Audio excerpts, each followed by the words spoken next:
حضرت سیدنا عبداللہ بن مسعود، حضرت ام المؤمنین حضرت امہ عائشہ صدیقہ رضی اللہ تعالی عنہا، جب ان سے معراج میں حضور صلی اللہ علیہ وسلم کے دیدار کے متعلق پوچھا گیا نا کہ آقا علیہ السلام نے اللہ کا دیدار کیا ہے کہ نہیں کیا، اس رات آپ نے اللہ کو دیکھا ہے کہ نہیں دیکھا، تو پھر انہوں نے کیا کہا؟ انہوں نے کہا کہ جب حضور نبی کریم صلی اللہ علیہ وسلم سے ہم نے یہ سوال کیا نا، یہ بات کون بیان کر رہے ہیں؟ حضرت عبداللہ بن مسعود، فقیہ صحابی ہیں، عباد ثلاثہ میں سے ہیں۔ آپ فرما رہے ہیں اور آقا علیہ السلام کی زوجہ محترمہ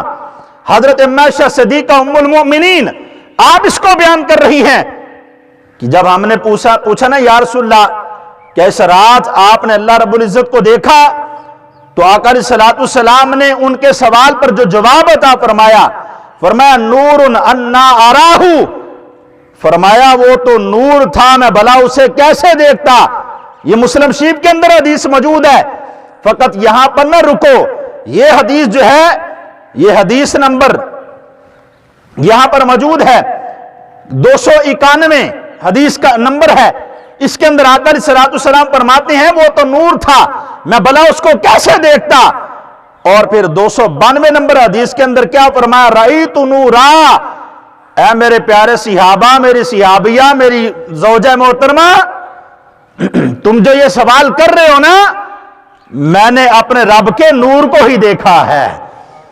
فرمایا میری طاقت تو نہیں تھی، میری ہمت تو نہیں تھی، میرے پاس یہ قدرت تو نہیں تھی میں اس کو دیکھ سکتا، لیکن جب رب ذوالجلال نے پردے اٹھا دیے،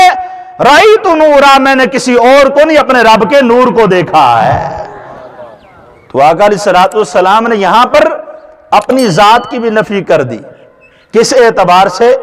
تاکہ لوگ یہ جان لیں کہ اتنے اعلیٰ منصب پر پہنچ کر، اتنے اعلیٰ مقام پر پہنچ کر میں محمد پھر بھی خدا کا بندہ ہوں، وہ خدا خدا ہے، مصطفیٰ مصطفیٰ ہے۔ یہاں پر میں خدا نہیں ہوا کہ میں نے دیدار خدا بندی کر لیا تو میں بندوں کی سب سے نکل گیا۔ فرمایا نہیں،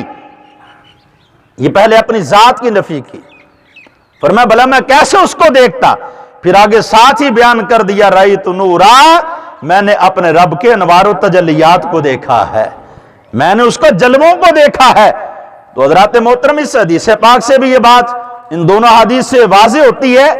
کہ کلام جب پڑھیں تو پورا پڑھیں، پھر یہ بات سمجھ میں آئے گی کہ آقا علیہ السلام کو اللہ رب العزت نے اپنا دیدار نصیب فرمایا یا کہ نہیں فرمایا۔